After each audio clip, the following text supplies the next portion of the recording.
Next question. So x and y are real numbers, 4x square, such that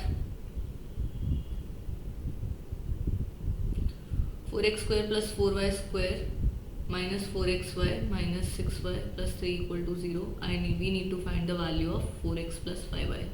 So now here I can see that one term I have is 4xy and the other term I have is 6y. So how am I gonna approach this particular question? Here I can see these two terms are perfect squares and I'm gonna need one of these. So let's just rearrange first.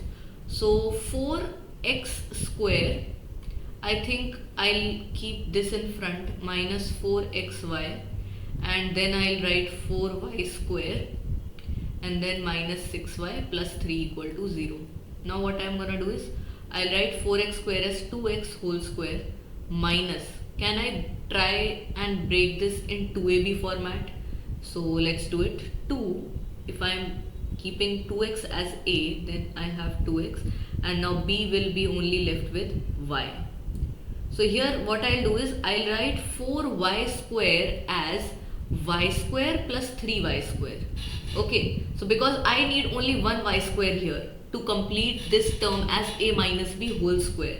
So plus y whole square plus 3y square minus 6y plus 3 equal to 0. Now here we have a different story. If you look at this quadratic equation, you can factorize it using splitting the middle term. Okay, so let's do that as well.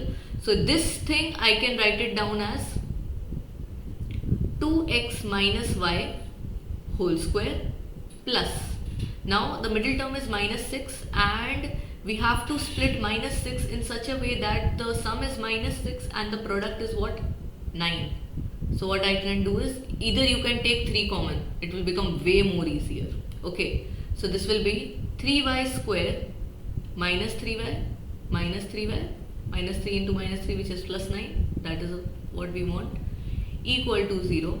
So 2x minus y whole square plus 3y common, y minus 1 minus 3 common, y minus 1 equal to 0.